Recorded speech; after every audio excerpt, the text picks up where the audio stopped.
그 아이들이 장성함에 예서는 익숙한 사냥꾼이었으므로 들 사람이 되고 야곱은 조용한 사람이었으므로 장막에 거주하니 그랬어요.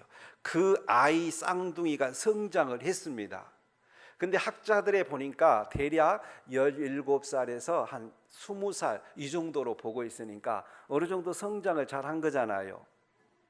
근데 형이 예서가 먼저 태어났어요. 그리고 이 형 예서는 익숙한 사냥꾼이었기 때문에 들에서 거주하는 그런 일들이 많았고, 동생 야곱은 좀 조용한 성품이었기 때문에 어디 나대 돌아다니는 것보다는 장막에 거주하는 이런 일들이 많았다고 하는 것을 우리가 알 수가 있습니다. 자, 그런데 우리가 여기서 분명하게 알고 넘어가야 되고 짚고 넘어갈 것이 있어요. 그건 뭐냐면은 부모님이 편파적인 사랑을 하고 있는 모습을 우리가 보게 됩니다. 자, 같이 한번 28절 말씀을 읽겠습니다.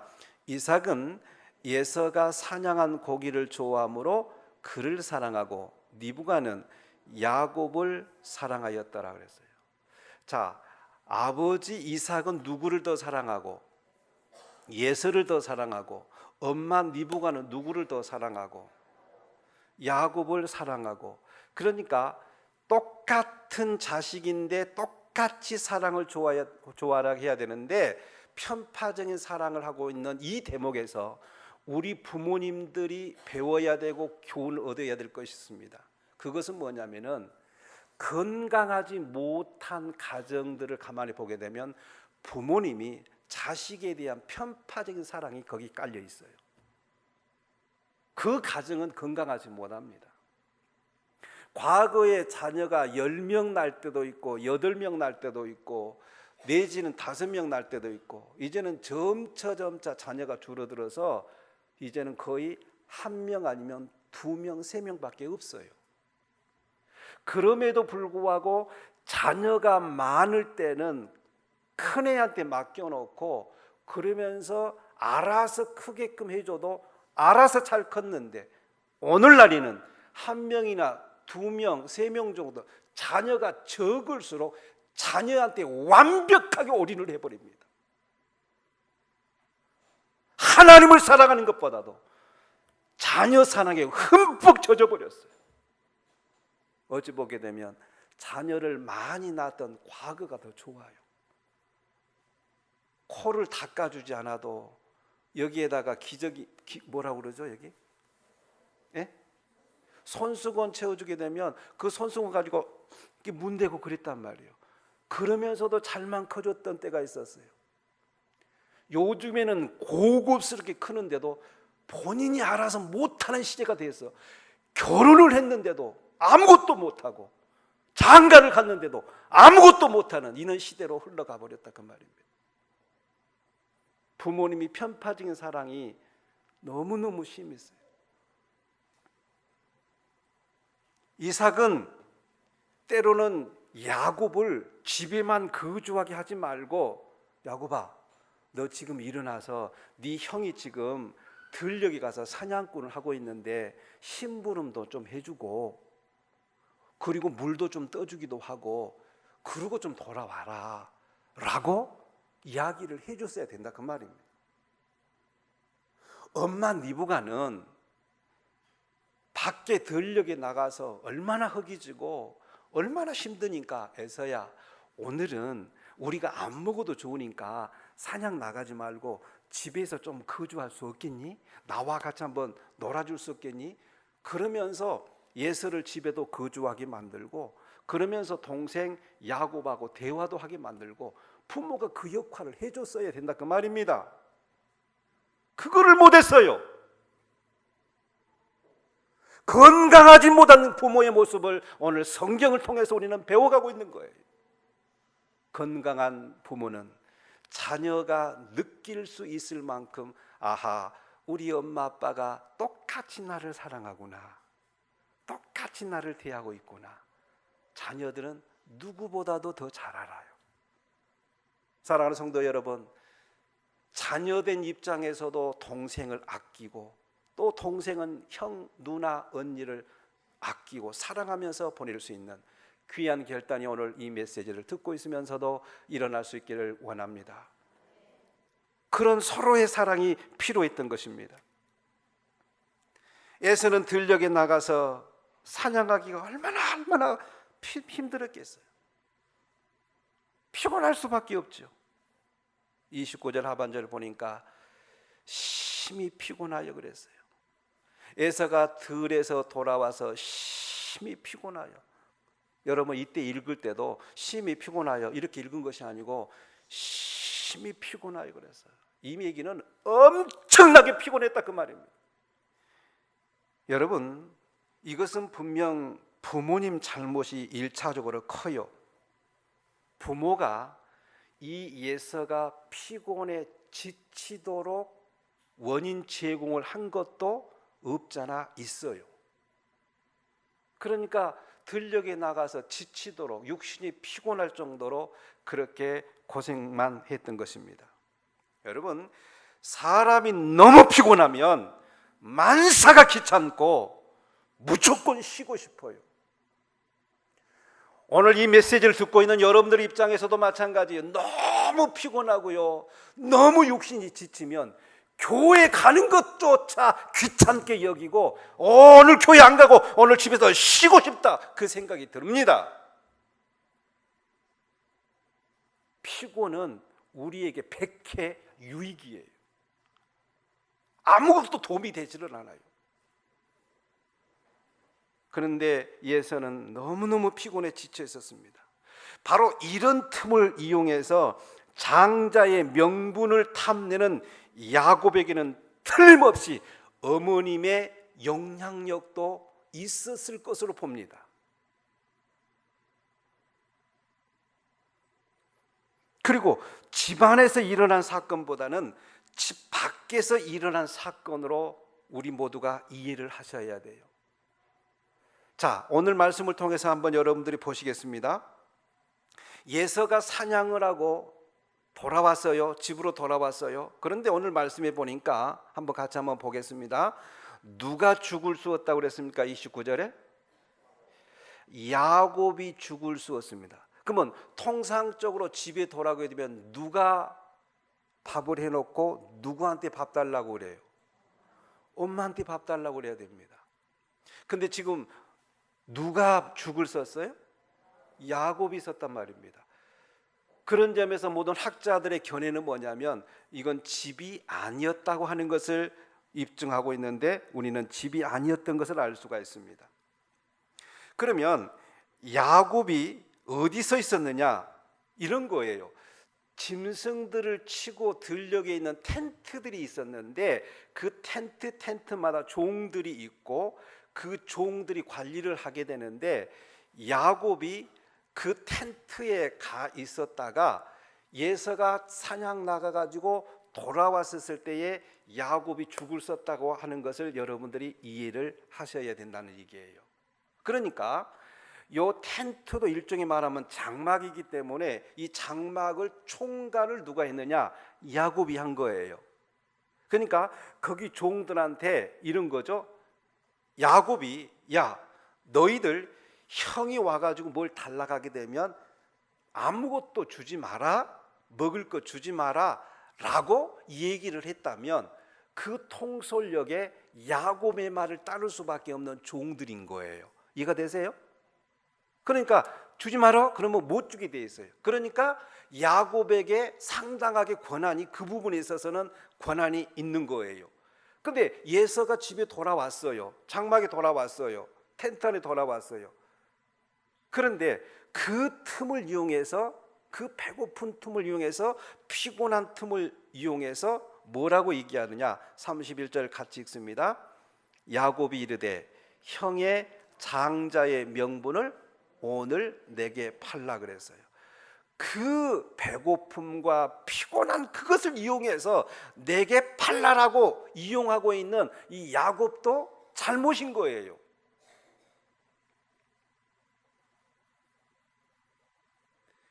야곱은 이러한 상황을 이용해서 형에게 장자권을 포기하라고 압력을 가했던 것입니다. 앞부분에서도 제가 말씀드렸지만은 부모님의 편파적인 그 사랑도 문제는 문제지만은 그 영향 때문인지는 몰라도 형제 간의 잘못이 노출이 되고 있어요. 서로 우애해주고 서로 아껴주고 서로 감싸주는 이 모습 속에서 발견되지 않고 있기 때문에 그렇습니다. 야곱은 약자에 대한 배려가 전혀 없는 매정한 사람이에요. 자기의 권한과 형의 피곤함을 빙자해서 장자권을 가로채 버립니다. 반면에 팥죽 한 그릇의 장자권을 포기한 에서의 행동은 너무너무 납득이 되지 않아요. 더 확실한 사실은 뭐냐면 예사가 조상으로부터 내려온 그 권한, 그 유산을 너무너무 소홀히 여겼던 거예요. 소중하게 여기지를 못했던 거예요. 그래 예서의 대답을 보면 알 수가 있어요. 31절 같이 읽습니다. 야곱이 이르되 형의 장자의 명분을 오늘 내게 팔라. 에서가 이르되 내가 죽게 되었으니 이 장자의 명분이 내게 무엇이 유익하리요? 저를 보십시오.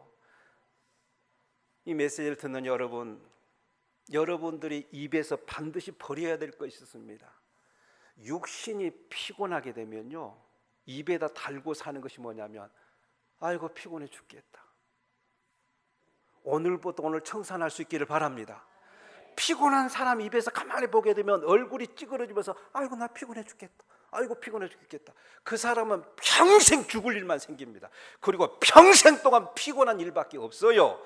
피곤해 죽을 일이 생겼어도 살게 되었다. 할렐루야. 살게 되었다. 근데 살게 될 때 여러분 표정이 조금 더 밝아져야 되잖아요. 따라서 합시다. 피곤해 살게 되었다. 더 크게 피곤해 살게 되었다. 믿음도 될지어다. 피곤하지라도 살 수 있다라고 고백할 수 있어야 되는데 뭐라고요? 32절에 에서가 이르되 내가 죽게 되었다 그랬어요. 그러니까 죽을 일만 생기는 거예요. 그리고 여러분들이 보세요. 34절 끝절에 보게 되면 뭐라 그랬어요? 34절 끝절에 예서가 장자의 명분을 가볍게 여김이었더라 그랬어요. 장자의 명분을 아주 가볍게 여긴 거예요. 이게 유산인데, 그러면 장자권에 대한 설명이 좀 필요합니다. 장자권은 유산과 관련성이 있어요. 유산. 그러니까 유산을 분배할 때에 마다들에게는 몇 초 차이가 됐든 간에 마다들에게는 원래 분배받는 그 유산에다가 꼭 그만큼 곱으로 해서 주게 돼 있어요. 이것이 장자에게만 주어지는 축복이에요. 이만큼 장자의 그 유산을 물려줬다 그러면 또 그만큼 이 장자는 더 주게 돼 있다 그 말입니다. 그러니까 장자권이 얼마나 소중한가 하는 것을 알 수가 있습니다. 그러니까 예서가 장자권을 포기를 한다고 하는 것은 뭐냐면 하나님께서 아브라함의 가족에 맺어진 그 언약을, 축복을 포기하겠다 그 얘기예요. 하나님의 축복 나는 안 받겠다 그 말입니다. 그것이 포기예요. 이 메시지를 듣고 계신 여러분, 여기서 우리는 한번 깊이 한번 생각을 해봅시다. 하나님께서 주신 축복을 얼마나 소중하게 생각하고 있습니까? 여러분의 지금 그 사업장, 여러분의 그 직장, 여러분의 그 가정, 여러분의 자녀들 얼마나 어느 정도로 소중하게 생각합니까? 여러분의 사업장을 어느 정도 소중하게 지금 생각하고 계세요?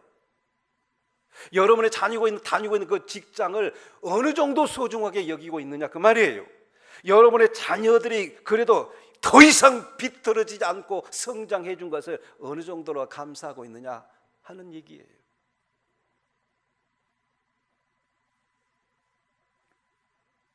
예서는 장자의 명분을 별로 중요하게 여기질 않았기 때문에 야곱의 제안을 받아들였던 것입니다. 야곱은 비윤리적인 방법으로 가로챘어요. 둘 다 문제예요. 예서가 장자의 명분을 너무너무 가볍게 여기고 너무너무 소홀히 여긴 것도 문제지만은 그걸 이용해서 피곤과 그리고 배고픔을 이용해 가지고 형 그거 나한테 장자권 팔아 라고 가로챈 것도 그것도 문제입니다. 바로 이 사건은 과거와 현재와 미래에 대한 우리의 자상을 그려주고 있는 말씀입니다. 우리들이 때로는 예서처럼 너무나 쉽게 오늘날 나에게 축복의 통로인 교회의 사역들을 내려놔요. 장로님, 권사님, 집사님, 왜 그 하다가 그만둬요?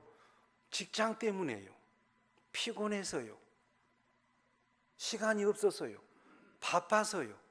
이것이 교회사 시대인 오늘날의 축복의 통로인데 너무나 쉽게 내려놔요. 아무리 피곤하고 아무리 배가 고파도 잠 한숨을 못 자도 하나님이 즐겨하시는 것은 예배고 예배를 통해서 하나님은 우리의 축복의 통로로 삼으시는데 뭐 때문에 못 나왔는데요? 피곤해서요. 뭐 때문에 못 나와요? 고달퍼서요. 뭐 때문에 못 나왔는데요? 쉬려고요. 하나님 앞에는 이유가 될 수가 없어요. 이 피곤 때문에 장자의 명분을 너무너무 쉽게 그래 알았어 네 가져 나 지금 배고파 죽겠다.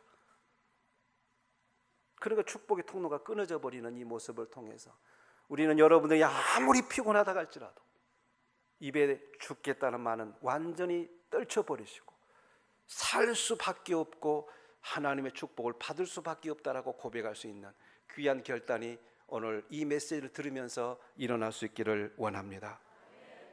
더 확신한 사실은요, 예서가 조상으로부터 받은 권한과 유산을 너무너무 소홀히 여겼다고 하는 이 사실을 우리는 잊어서는 안 됩니다. 여러분, 장자권은 오늘날 교회사 시대를 살고 있는 시대에 나에게 맡겨준 사역임을 명심하세요. 바빠서 놓든지 아니면 너무너무 피곤하기 때문에 놓든지 간에 한 개씩 두 개씩 사역을 내려놓기 시작하게 되면 축복의 통로는 갈수록 끊겨버립니다.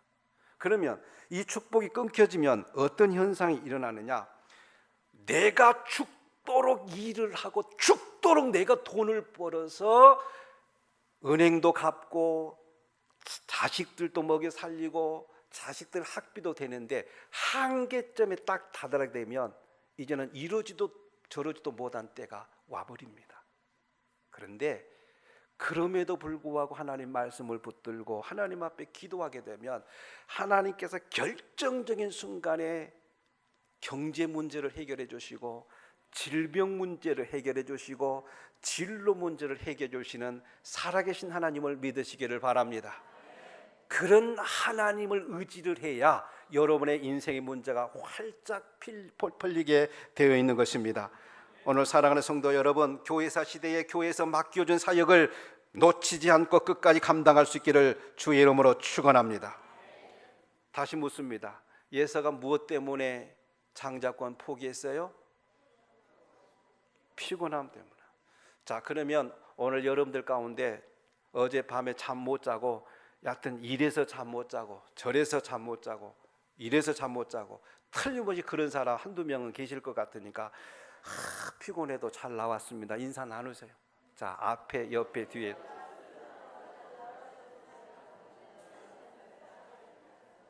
다시 인사 나눕니다. 피곤해도 말씀드리니까 힘이 납니다. 인사 나누세요.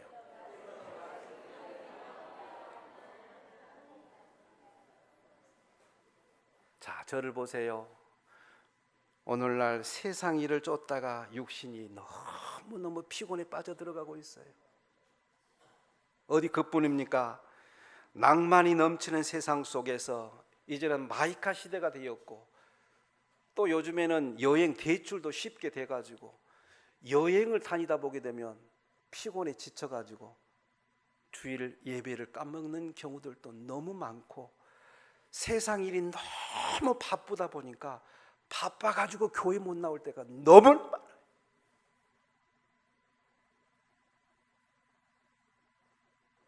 그래서 교회 사역을 한두 가지 내려놓게 됩니다.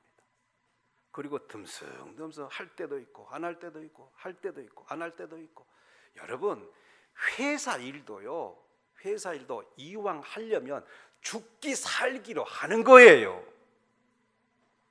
이럴 때는 아멘을 유도는 안 했지만은 어때요? 그건 회사원 사장님한테 한번 물어봅시다. 밑에 직원이 들쑥날쑥 지 마음대로 출근하고 마음대로 가버리고, 그래도 끝까지 데리고 있을래요? 아니, 사업하신 분도 한번 얘기 한번 해봐요. 속에서요 역겨워요. 역겨워. 뭐 가급적이면 목사도 그런 얘기 안 하면 좋지만, 저도 이제 고등학교에서 한 8년간 몸담고 있었는데 저의 별명이 탁구공이에요. 탁구공. 그때 결혼했지, 그때 신학대학원 다녔지, 그때에 전도사 했지, 그때 학교에 근무했지. 그러니까 성도 전체를 모아놓고 저 강전도사는 탁구공이라고 그랬어요. 그렇게 살아왔어요. 그리고 그 교회 담임 목사님에게 마음에 들려고 죽기 살기로 하고, 학교에서 조금 더 소홀히 하면 안 된다, 아이들한테 정말로 차분하게 다 가르치고, 신학교 공부하면서도 등한히 공부하고, 하나님은 그거를 보신다 그 말입니다. 여러분, 여러분의 아무리 육신이 피곤한다 할지라도 예배 생활이라든지 하나님께서 맡기신 사명이라든지 할 때도 있고 안 할 때도 있고 이러지 마시고, 여러분이 쫙 해나갈 수 있기를 주의 이름으로 축복합니다. 그것을 하나님이 원하고 계세요. 그것을 축복의 통로로 삼고 있습니다. 제가 지금까지 외쳐왔던 것이 교회 사역 내려놓지 말라는 거예요. 장자의 명분인 사역을 포기하지 말라 그 말입니다. 교회에서 사역을 내려놓게 되면 교회 가도 별로 할 일이 없어요. 늦게 가도 누가 뭐라 합니까? 안 해도 누가 뭐라 합니까? 그런데 그 사역을 감당하다 보면 시간도 투자해야 되고 건강이 좋지 못해도 하나님께서 그것을 보시면서 일을 풀려나가시는 전능의 하나님을 믿으시기를 바랍니다. 이 말씀을 듣고 계신 여러분, 내 자녀들을 편의 없이 골고루 사랑할 수 있기를 축복합니다.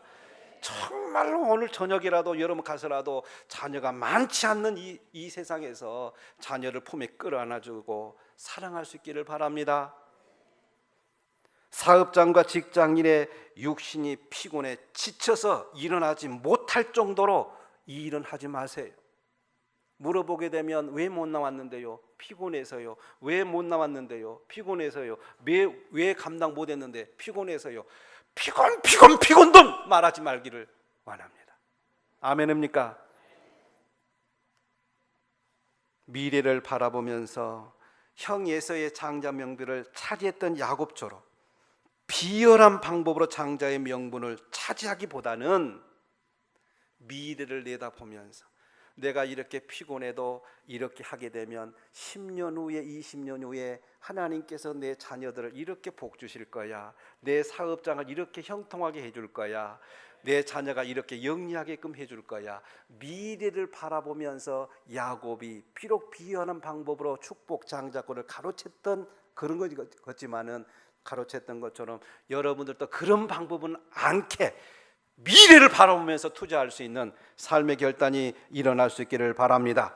축복의 통로는 현재 나에게 맡겨진 사역에 올인하는 행복한 성도가 될 때, 그 사역을 놓지 않을 때 하나님께서는 축복의 통로로 삼으셔서 여러분의 길을 열려갈 수 있도록 믿습니다. 우리는 이 세상, 그야말로 이 풍진 세상을 살고 있습니다. 험악한 세상에 살고 있어요. 그러면 이런 세상 속에서 내가 할 일이 뭘까? 사랑 아니겠어요? 교회 안에서도 사랑하고 가정 안에서도 사랑하고 자녀를 사랑하는 서로 사랑하는 삶을 살아갈 수 있기를 주의 이름으로 축원합니다.